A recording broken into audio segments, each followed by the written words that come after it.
Nurses played an important role in the response to the Victorian bushfires. Nurses were deployed in teams as part of the Victorian Medical Assistant Teams under the State Health Emergency Response Plan, primarily to support hospital staff in regional and remote areas.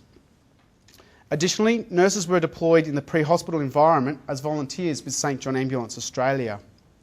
Now, St John Ambulance Australia is an organisation with a multitude of activities. However, a focus is on the provision of clinical services at mass gatherings and major public events, and during emergencies such as the Black Saturday and Victorian bushfires of 2009.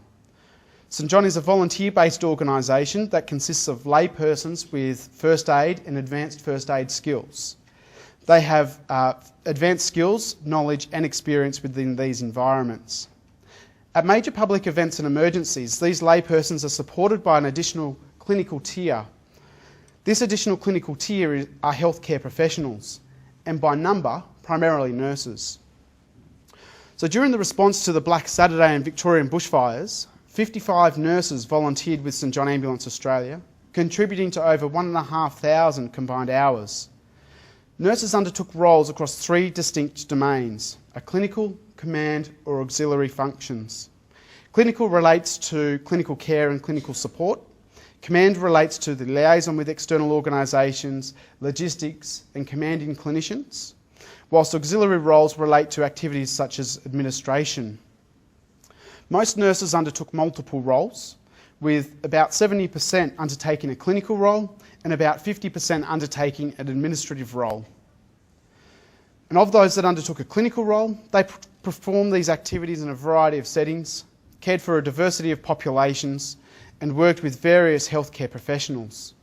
Once again, to me, this exemplifies the ability and diversity of nurses in extenuating circumstances such as these.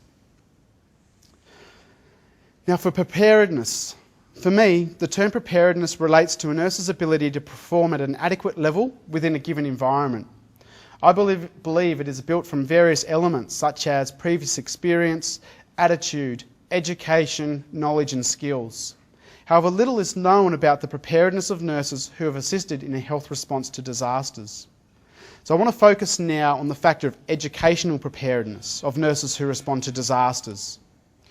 Nationally, various education for disaster programs are offered through various institutions and organisations. However, it could be argued that existing disaster education for nurses is somewhat haphazard and fragmented, and that the required competencies of a nurse to adequately perform in a disaster is not well understood. In the United States, core competencies for nurses in emergencies and disasters have been suggested. However, these are not necessarily applicable to the Australian context. Therefore, a need exists to develop a structured approach to train and educate the most appropriate nurses to the most appropriate level. Work has commenced on a proposed disaster education and training framework within Australia for the Australian context. However, this is in its infancy and requires further development and buy-in prior to implementation. Similarly, the World Health Organization and International Council of Nurses have developed a set of disaster nursing competencies which will assist in progressing this need. Now, emergency departments, and more specifically emergency nurses, are commonly amongst the first healthcare professionals to assist in a disaster. However, once again, their preparedness through education and training of emergency nurses regarding their roles, responsibilities and processes is not well understood. A project currently being undertaken through Flinders University Research Centre for Disaster Resilience and Health, in collaboration with academics and clinicians in emergency nursing, aims to describe the disaster content of postgraduate emergency nursing courses as a means of better understanding emergency nurses' educational preparedness for disasters. The preliminary findings for this project suggest that the type and amount of disaster content in postgraduate emergency nursing courses